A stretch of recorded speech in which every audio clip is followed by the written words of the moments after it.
Tank missile से Israel का बख्तरबंद वाहन उड़ा दिया। हमास के इस हमले में इजराइल का एक डिप्टी कमांडर समेत 8 इजरायली सैनिक मारे गए। हमास के इस हमले के बाद इटली की पीएम जॉर्जिया मेलोनी ने पीएम नेतन्याहू से साफ कहा है कि गाजा जंग में इजराइल बुरी तरह से फंस गया है।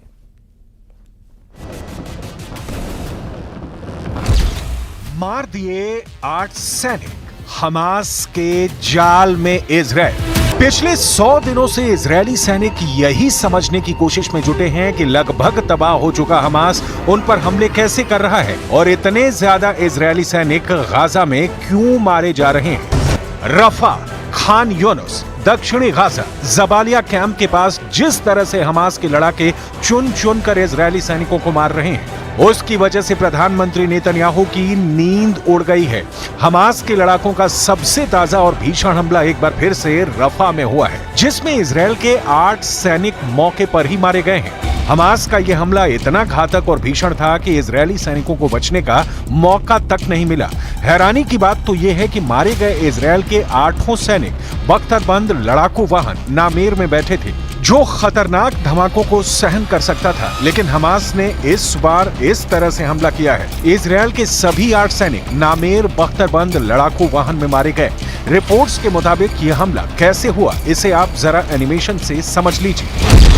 रिपोर्ट्स के मुताबिक रफा में जिस वक्त 8 सैनिकों वाली इजरायली टुकड़ी हमास के ठिकाने पर कब्जा करने जा रही थी, उसी वक्त इमारतों के मलबे के पीछे छिपे हमास के लड़ाकों ने इजरायल के बख्तरबंद लड़ाकू वाहन नामेर पर एंटी टैंक मिसाइल से बेहद पास से हमला किया।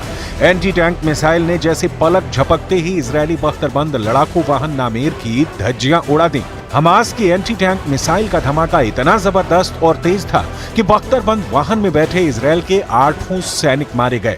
इजरायल ये भी दावा कर रहा है कि हमास ने एंटी टैंक मिसाइल के साथ साथ घातक आईईडी धमाकों का भी इस्तेमाल किया है, जिसकी वजह से नामेर बख्तरबंद लड़ाकू वाहन तबाह हो गया और इजरायल के 8 सैनिक मारे गए। סרן ווסים מחמוד, סגן מפקד פלוגה ו7 מלוחמיו נפלו לפנות בוקר במהלך התקפה על תל סולטן שברפיח.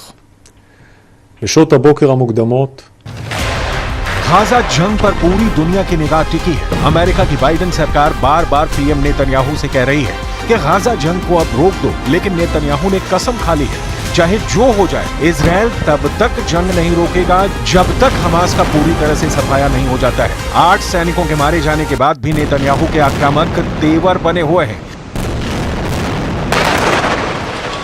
लेकिन जिस तरह से पिछले 100 दिन में हमास के लड़ाकों ने इजरायली सेना पर हमले किए हैं, उसने पूरी दुनिया को हैरान कर दिया है।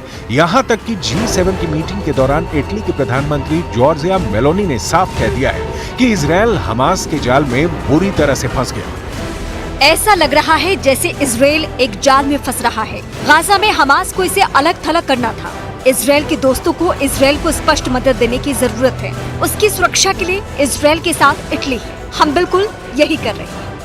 जनवरी 2024 के मध्य में प्रधानमंत्री बेंजामिन नेतन्याहू ने दावा किया कि इजरायल ने गाजा में हमास की 2/3 लड़ाकू रेजिमेंटों को तबाह कर दिया है, लेकिन उन्होंने मारे गए लड़ाकों का कोई आंकड़ा नहीं दिया। हालांकि युद्ध से पहले आईडीएफ के एक अनुमान में गाजा में हमास के लड़ाकों की संख्या करीब 30,000 बताई गई थी। टाइम्स ऑफ इजरायल ने 19 फरवरी 2024 को आईडीएफ के हवाले से खबर दी।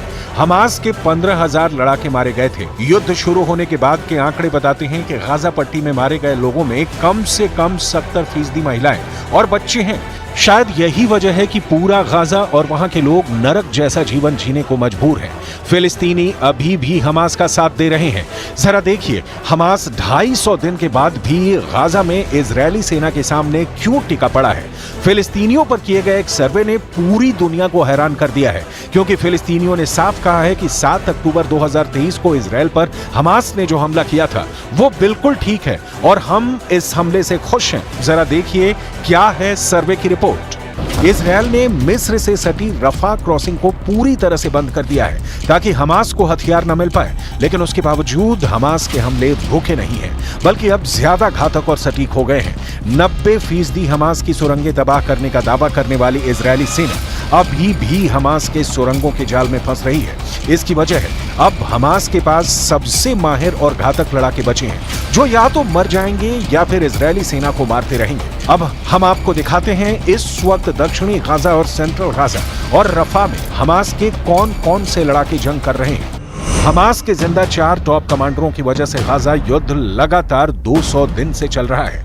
हमास का शीर्ष नेता इस्माइल हानिया है, जो अभी तक जिंदा है। दूसरे नंबर पर याया सिनवार है, जिसे खान यूनुस का कसाई कहा जाता है, जो सुरंग युद्ध में बेहद माहिर है, वो अभी तक जिंदा है। तीसरे नंबर पर मोहम्मद देईफ है, जो हमास आंदोलन की सैन्य शाखा ईज अल दीन अल कसम ब्रिगेड का चीफ है और अभी तक जिंदा है। और चौथा है हमास का नेता खालिद मेशाल, जो हमास की विदेश में राजनीतिक ब्यूरो का प्रमुख है, जो जिंदा है।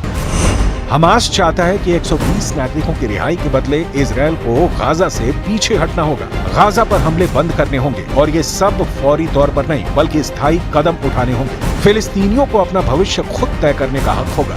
कैदियों की अदला बदली भी की जाएगी, क्योंकि इजरायल की जेलों में भी 7000 से ज्यादा फिलिस्तीनी कैद हैं। यही वजह है कि अब इजरायली सेना अब सबसे पहले टॉप कमांडर्स को मारना चाहती है। लेकिन दिक्कत यह है कि हमास चीफ हानिया कभी कतर कभी तुर्की में छिप जाता है, जिसकी वजह से उसे इजरायली सेना मार नहीं पा रही है। जबकि खान यूनुस के कसाई के नाम से मशहूर हमास का दूसरा कमांडर सिनवार मिस्र से सटे रफा की सुरंगों में आबादी वाले इलाकों में छिपा बैठा है। इजरायल इसीलिए बार बार कह रहा है कि रफा में हम ऑपरेशन करने जा रहे हैं। इजरायल ने दिसंबर 2023 तक गाजा पट्टी में 40,000 से ज्यादा बम बरसा चुका है, जिसमें गाजा पट्टी में मौजूद 80% से ज्यादा इमारतें पूरी तरह से तबाह हो चुकी हैं। कुछ दावों के मुताबिक हमास की 80% सुरंगें इजरायल की भयानक बमबारी में तबाह हो चुकी हैं। लेकिन रफा में मौजूद हमास की सुरंगों को तबाह करना इजरायल के लिए बहुत बड़ा सिरदर्द है, क्योंकि सुरंगें ठीक घनी आबादी के नीचे हैं। अगर यहाँ पर इजरायल 3,000 किलो के बम गिराता है तो यहाँ पर हजारों लोग मारे जाएंगे। अब सवाल उठता है कि ऐसे हालात में इजरायल गाजा जंग कैसे जीतेगा। और इसी के साथ ही फिलहाल के लिए इतना ही। खबरों का सिलसिला लगातार जारी।